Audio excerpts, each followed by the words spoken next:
ಸದ್ಯಕ್ಕೆ ರಾಜ್ಯದಲ್ಲಿ ನಿಲ್ತಾ ಇಲ್ಲ ಆಟೋ ಚಾಲಕರ ಸಂಕಷ್ಟ. ಸಿಲಿಂಡರ್ಗಾಗಿ ಕಾದು ಕಾದು ಆಕ್ರೋಶವನ್ನ ಹೊರಹಾಕ್ತಿದ್ದಾರೆ. ಈಗ ಆಟೋ ಚಾಲಕರು ದಿನಗಟ್ಟಲೆ ಕಾದು ಕುಳಿತಿದ್ದವರಿಗೆ ಮತ್ತೆ ನೋ ಸ್ಟಾಕ್ ಉತ್ತರ ಸಿಕ್ಕಿದೆ. ಖಂಡಿತ ಅಂತ ಟೈಮಲ್ಲಿ ಕೋಪ ಬರುತ್ತೆ. ಇಷ್ಟೊತ್ತು ಕಾದ್ರೂ ಕೂಡ ಇದೇ ಪರಿಸ್ಥಿತಿ ಅಲ್ವಾ ಅಂತ ಹೇಳಿ ಹಾಗಾಗಿ ಸಿಲಿಂಡರ್ಗೋಸ್ಕರ ಬೆಳಗ್ಗೆಯಿಂದ ಫುಲ್ ದಿನ ಎಲ್ಲ ಕಾಯ್ತಿದ್ದಾರೆ. ಮತ್ತೆ ನೋ ಸ್ಟಾಕ್ ಅಂತ ಹೇಳಿ ಉತ್ತರ ಸಿಗ್ತಾ ಇದೆ. ಗ್ಯಾಸ್ಗಾಗಿ ಗಂಟೆಗಟ್ಟಲೆ ಕಾದಿದ್ದ ಆಟೋ ಚಾಲಕರಿಗೆ ನಿರಾಸೆ ಉಂಟಾಗಿದೆ.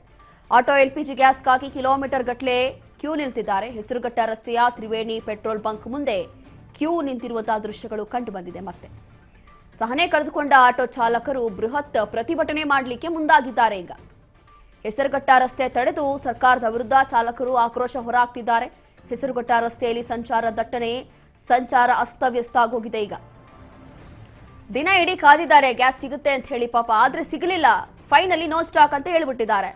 ಆಗ ಸಿಟ್ಟಿಗೆದ್ದು ಇಷ್ಟೊತ್ತು ತಾಳ್ಮೆಯಿಂದ ದಿನ ಎಲ್ಲ ಕಾಯ್ತಾ ಇದ್ದೀವಿ ಗ್ಯಾಸ್ಗೆ, ಆದ್ರೆ ಸಿಗ್ತಾ ಇಲ್ವಲ್ಲ ಅಂತ ಹೇಳಿ ಆಕ್ರೋಶಗೊಂಡಿರುವಂತ ಆಟೋ ಚಾಲಕರು ಇಲ್ಲಿ ಹೆಸರುಘಟ್ಟ ರಸ್ತೆಯಲ್ಲಿ ದೊಡ್ಡ ಪ್ರೊಟೆಸ್ಟ್ ಮಾಡ್ತೀವಿ ಅಂತ ಹೇಳಿ ಮುಂದಾಗ್ಬಿಟ್ಟಿದ್ದಾರೆ. ಸಿಲಿಂಡರ್ಗಾಗಿ ಕಾದು ಕೂತಿದ್ರು.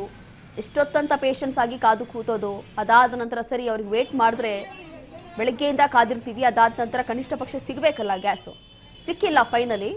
ಅದಾದ ನಂತರ ಈ ರೀತಿಯಾಗಿ ಸರ್ಕಾರದ ವಿರುದ್ಧ ಘೋಷಣೆಗಳನ್ನು ಹಾಕಿದ್ದಾರೆ. ಪ್ರತಿಭಟನೆ ಮಾಡ್ತೀವಿ ಅಂತ ಹೇಳಿ ಮುಂದಾಗಿದ್ದಾರೆ. ಸಹನೆ ಕಳೆದುಕೊಂಡಿದ್ದಾರೆ. ಹೆಸರುಘಟ್ಟ ರಸ್ತೆ ತಡೆದು ಸರ್ಕಾರದ ವಿರುದ್ಧ ಚಾಲಕರು ಆಕ್ರೋಶವನ್ನು ಹೊರಹಾಕ್ತಿದ್ದಾರೆ. ಇಲ್ಲಿ ಸರ್ಕಾರದ ವಿರುದ್ಧ ಬಹಳಷ್ಟು ವಿರೋಧ ವ್ಯಕ್ತ ಆಗ್ತಾ ಇದೆ.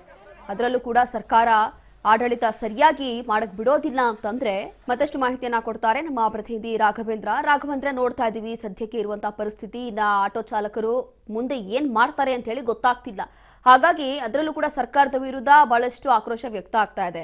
ವಾಟ್ ನೆಕ್ಸ್ಟ್, ಏನಾಗಬಹುದು ಮುಂದೆ? ಸರ್ಕಾರ ಇವಾಗಾದ್ರೂ ಏನಾದ್ರೂ ಪರ್ಯಾಯ ವ್ಯವಸ್ಥೆ ಮಾಡಬಹುದಾ ಇವರಿಗೆಲ್ಲ ಅಂತ? ಏನು ಅಂತಂದ್ರೆ ಈಗ ಒಂದು ಸಮಸ್ಯೆ ಅಭಾವ, ಗ್ಯಾಸ್ ಅಭಾವ ಇಡೀ ಬೆಂಗಳೂರಿನಾದ್ಯಂತ ಬಹಳ ಸಂಚಲನ ಮೂಡಿಸಿದೆ ಅಂತಾನೆ ಹೇಳ್ಬೋದು. ಎಲ್ಲಿ ನೋಡಿದ್ರು ಕೂಡ ಆಟೋ ಚಾಲಕರು ಕ್ಯೂನಲ್ಲಿ ನಿಂತ್ಕೊಂಡು ಸಾಲ್ ಕಿಲೋಮೀಟರ್ ಗಟ್ಲೆ ಏನ್ ರಾತ್ರಿ ಹಗಲು ನಿಂತ್ಕೊಂಡು ಏನೋ ಒಂದು LPG ಗ್ಯಾಸ್ಗಾಗಿ ಮುನ್ನುಗ್ತಾ ಇರುತ್ತದು. ಇದೇ ಸಂದರ್ಭದಲ್ಲಿ ಏನು 2-3 ಕಿಲೋಮೀಟರ್ ಅಷ್ಟು ಸುಮಾರು 400-500 ಆಟೋಗಳು ಹೆಸರುಘಟ್ಟ ರಸ್ತೆಯಲ್ಲಿ ಇರ್ಬೋದು ಮತ್ತೆ ನೆಲಮಂಗಲ ಈ ಎರಡು ಭಾಗದಲ್ಲೂ ಸಾಕಷ್ಟು ಪ್ರಮಾಣದಲ್ಲಿ ಆಟೋ ಚಾಲಕರು ಒಂದು ಆಕ್ರೋಶ ವ್ಯಕ್ತಪಡಿಸ್ತಾ ಇರುವಂತದ್ದು. ಏನು ಗ್ಯಾಸ್ ಅಭಾವದಿಂದಾಗಿ ಸಾಕಷ್ಟು ಸಂಕಷ್ಟ ಎದುರಾಗಿದೆ ಅಂತಾನೆ ಹೇಳ್ಬೋದು.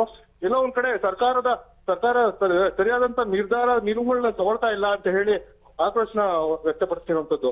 ಇದೇ ಸಂದರ್ಭದಲ್ಲಿ ಏನು ಸಾಕಷ್ಟು ಈ ಗ್ಯಾಸ್ ಬಂಕ್ಗಳು ಏನಿದಾವೆ, ಕೆಲವು ಮಾಲೀಕರು ಏನಿದ್ದಾರೆ ಅವರು ರೇಟ್ ಜಾಸ್ತಿ ವೇರಿಯೇಷನ್ ಆಗಿರೋದ್ರಿಂದ ತಮ್ಗೆ ಲಾಸ್ ಆಗುತ್ತೆ ಅಂತ ಹೇಳಿ ನೋ ಸ್ಟಾಕ್ ಬೋರ್ಡ್ಗಳನ್ನ ಹಾಕೊಂಡು ಗ್ಯಾಸ್ ಸಪ್ಲೈನ ಕೊಡ್ತಾ ಇಲ್ಲ. ಹೀಗಾಗಿ ಈ ಒಂದು ಗೊಂದಲ ಸೃಷ್ಟಿಯಾಗಿರುವಂತದ್ದು ರಸ್ತೆ.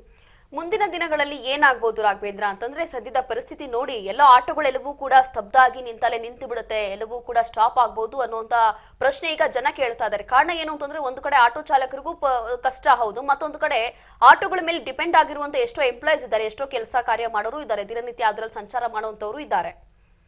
ಖಂಡಿತ ರೋಶ್ನಿ, ಏನಂತಂದ್ರೆ ದಿನನಿತ್ಯ ಆಟೋ ಓಡಿದ್ರೆ ಆಟೋ ಚಕ್ರ ಹೇಗೆ ತಿರುಗುತ್ತೋ ಅದೇ ರೀತಿನೇ ಅವ್ರ ಜೀವನ ಒಂದು ಸೈಕಲ್ ಆಗಿದೆ ಅಂತಾನೆ ಹೇಳ್ಬೋದು. ಸೈಕಲ್ ಚಕ್ರ ತಿರುಗ ದುಡಿದು ಅವತ್ತು ಜೀವನ ಮಾಡುವಂತವ್ರು ತುಂಬಾ ಜನ ಇದ್ದಾರೆ ಆಟೋ ಚಾಲಕರು.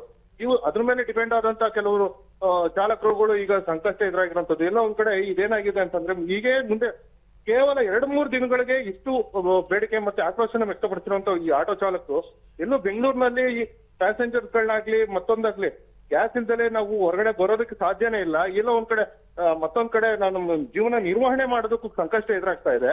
ಇದೇ ರೀತಿ ಮುಂದುವರೆದ್ರೆ ಮುಂದೆ ಉಗ್ರವಾಗಿ ಸರ್ಕಾರ ವಿರುದ್ಧ ಹೋರಾಟ ಮಾಡ್ಬೇಕಾಗತ್ತೆ. ಇದು ಬರೀ ಸ್ಯಾಂಪಲ್ ಅಂತ ಹೇಳಿ ಪ್ರತಿಭಟನೆ ಮಾಡಿರುವಂತದ್ದು.